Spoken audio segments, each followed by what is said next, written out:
Olá, meus queridos. Quero convidar vocês a mais uma aula de história. E nós vamos começar a falar um pouco agora sobre os engenhos no Brasil.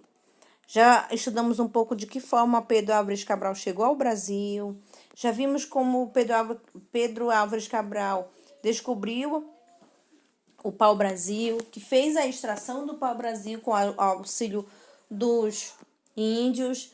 Já vimos a questão dos donatários que vieram morar no Brasil e desenvolveram as capitanias, né? E o Brasil, ele continua agora se desenvolvendo, novos espaços, vamos dizer assim, novas cidades vão estar surgindo e novas pessoas vão agora entrar nesse cenário de atividade econômica no Brasil. E nós vamos agora falar um pouco quem foram essas pessoas. O Brasil dos engenhos. A partir de 1530, os portugueses passaram a cultivar cana-de-açúcar no Brasil para a produção de açúcar. Então, aqui eu coloquei para vocês uma pequena imagem do que é uma cana-de-açúcar. Acredito que todos vocês conhecem, né?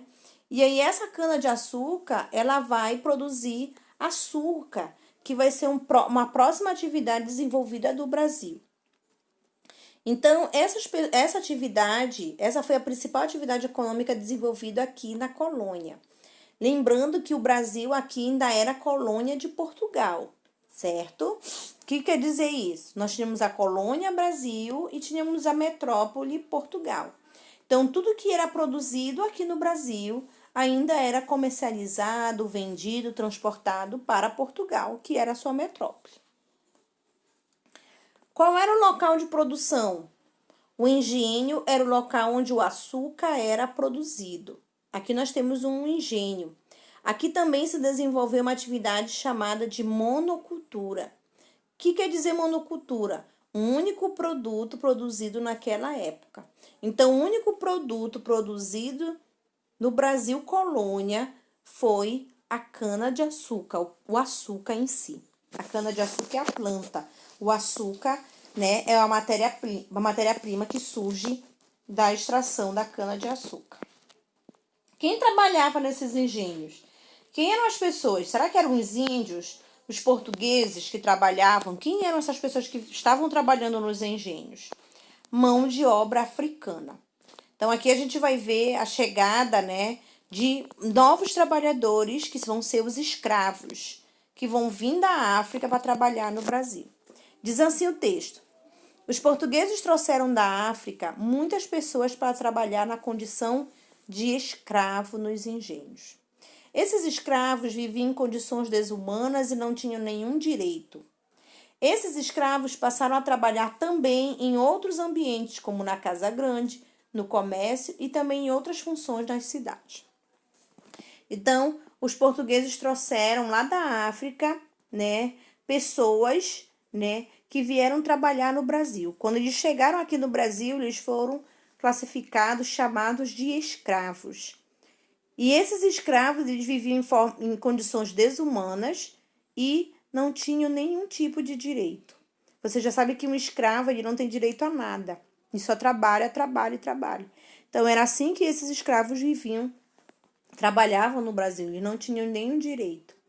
E eles não trabalhavam somente nos engenhos, na produção e na extração da cana-de-açúcar. Muitos vieram trabalhar na casa grande, que era a casa do dono dos engenhos, dono das fazendas, também no comércio e também em funções nas cidades. Vendiam, trabalhavam em outras coisas na cidade. Aqui a gente tem imagem, né, desses escravos trabalhando nos engenhos, trabalhando na produção no campo da cana-de-açúcar. E aí a gente vai ver que isso vai dar origem à escravidão no Brasil. O regime de trabalho em que uma pessoa se torna propriedade de outra, exercendo tarefas e condições de exploração e violência, é chamado de escravidão. Então, quando o Brasil traz lá da África esses escravos, aqui no Brasil vai ser implantado um regime de trabalho chamado de escravidão, onde, né, esses escravos eles eram explorados, violentados, com todos os seus direitos. Eles eram uma propriedade do dono da fazenda, do dono do engenho. Era uma propriedade, ele era visto como uma propriedade, não como uma pessoa. E aí, muitos desses escravos, eles vão criar uma resistência, eles não vão querer viver como escravos. E aí, isso vai dar origem a lutas e resistência. Os africanos resistiam à escravidão de várias formas. Por exemplo, quebrando ferramentas, incendiando lavouras. Eles não queriam ser escravos, então eles queriam escapar daquele regime de escravidão. E o que eles faziam? Eles quebravam as ferramentas, eles incendiavam as lavouras e muitos também fugiam para o interior das matas. E aí, quando eles fugiam, eles encontravam, formavam comunidades que eram chamadas de quilombos.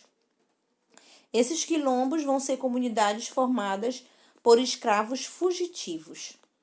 E aí, esses quilombos, né, vão ser pessoas que lá eles vão viver, vão cultivar, eles vão poder manifestar a sua cultura de forma livre. Lá nos quilombos eles vão viver, né, de uma forma livre, sem ser escravo de ninguém. E aqui eu coloquei, né, a foto de um quilombo. E no Brasil, o quilombo mais conhecido foi o quilombo do Palmares, onde Zumbi, né, um grande escravo, vai se rebelar, vai fugir para o interior da mata e lá ele vai criar o quilombo dos Palmares, onde ele vai tentar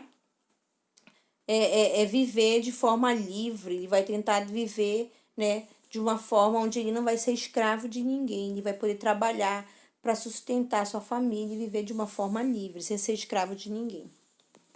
Vamos à nossa atividade.